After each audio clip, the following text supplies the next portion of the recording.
আরে ভাই এটা একবারে কইছ আরে আমি যে সুন্দর সুন্দর ভালো নেই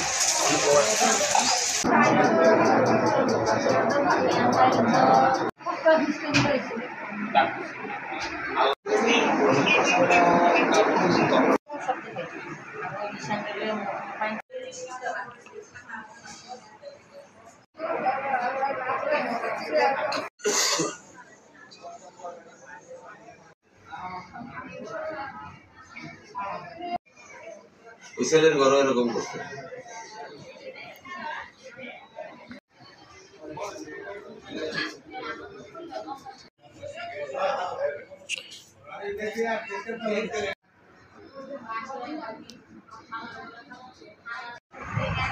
আমি কত মনে করছি এই জানলা কাছে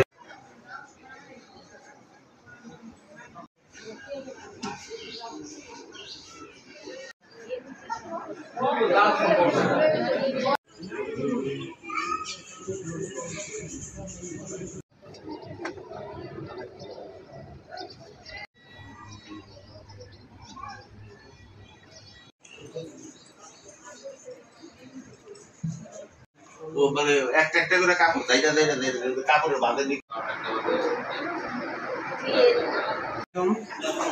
রাতের আনুমানিক 3টা বা 2:40 এই সময় আমার পাশের রুমে আমার ওই ফ্ল্যাটের বারান্দার গ্রিল কেটে এবং দরজা ভেঙে রুমে ঢুকছে।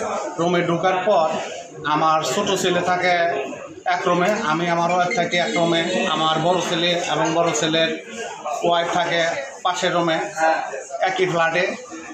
তখন আমার ছোট ছেলেকে জিম্মিতের অস্ত্রের মুখে অস্ত্র ঠেকাইয়া পরে আমার ছোট ছেলেকে বলছে যে তোর আব্বুর রুম খুলে দে।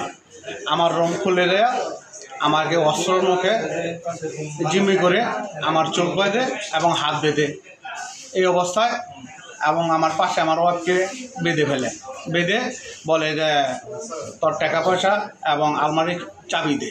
আমি বলছি যে আমার যে টাকা পয়সা আছে সব ওপেন আছে, আপনারা টাকা পয়সা নিয়ে যান, আমার জানে ক্ষতি করেন না।